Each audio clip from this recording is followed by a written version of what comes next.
That reminds me of another question that I'd love to just hear you talk a little bit about. I know that you and I are working together on our next round of funding, and one of the things that you want to do is bring in a DEI consultant. And tell me a little bit more about what your hopes and dreams and visions are for bringing that type of entity or person or group into. Like what's your vision there? Yeah, thanks for asking that. And we're so excited about this partnership. I think, very much so, being very much a realist or very pragmatic, we have these objectives that we want to achieve. And I think, but we are not the experts. We are not the experts in diversity and equity inclusion. And so having someone help advise us, how do we make sure if we go out and host these statewide listening sessions or ask for lived experience to help inform us, we want to do this in the most sensitive, culturally competent way. And so I think part of this, just at a very fundamental way, is just providing that expertise to EMSA to make sure, this is heard in a very sensitive way.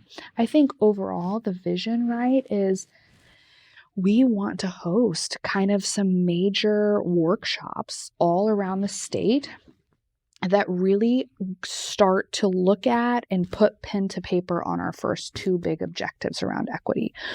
We want to really, before the end of the first quarter next year, have a, 95% definition of what equity is in California, in the EMS system, in these different areas, in workforce, in medical outcomes, in looking at behavioral health. How do we define equity in EMS? And then I think with each one of those, what are the data sets that need to be pulled in to do this initial analysis of our system to get a baseline? And so I think the vision for this partnership is, bringing in the DEI consultant, sending out these kind of statewide invitations for listening sessions and feedback, not only from those with lived experience or advocacy groups that can help inform our decisions, but also from those closest to the work, the providers, the local EMS agencies, the medical directors, the hospitals, those who are really in that space every day working and closest to the work. I think this is our vision to really bring that work to fruition, really. It's great. It sounds so exciting. We're very excited.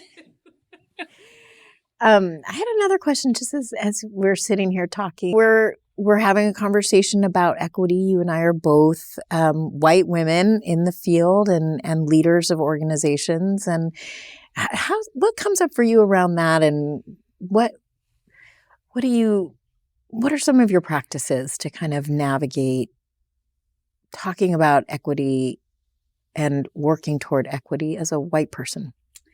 So thanks for asking that question. I think it's so relevant. And I think this is really gets to the answer just a moment ago. I don't have the lived experience, and I may not always be able to connect with folks that can, or that do. And so I think it is so important for me to stand in my skin and recognize that I am a white woman in this role talking about equity and bringing in a subject matter expert that can help myself and our organization navigate these conversations in a way where not only is it sensitive and culturally competent, but it makes people feel safe to want to share, right? I think that is really a part of why we asked for the funding for a DEI expert to help us navigate those things. And for me, probably not to facilitate some of those meetings, right? I think the best thing sometimes we can do as leaders is take a step back and just listen. And I think that is really the lens that I want to move through this process with. So I think it's an excellent question. And I would love to know too, on your side, any tips, tricks, pointers that you have of how you navigate that? Well, I think your answer was, pretty close to mine. I work hard to stay really, really humble, and to show up where I think it's important and where I need to be demonstrating leadership and to take a huge step back and to not be in the spotlight or the spokesperson whenever it feels not okay. And to stay in beginner's mindset. I do a lot of reading, a lot of talking, a lot of listening. And I'm totally imperfect and will continue to be completely imperfect throughout the remainder of my professional career and life. It's something I do give a lot of thought to, and it's not always easy or comfortable. Like even, being a part of the interview today, I was like, oh no, she should talk to somebody else. Yes. And it's also okay to figure out where and how we can be in dialogue with one another and with the community about what we feel.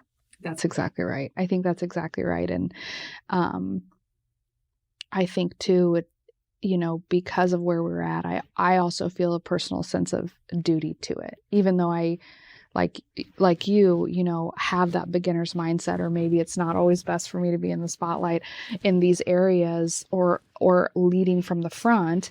I do think though that, especially as a regulatory body, that we have a responsibility to have this conversation, regardless of, my gender or race. It's still my responsibility as the director to make sure that these conversations are happening statewide and to make sure we're moving policy in a way that benefits communities of color.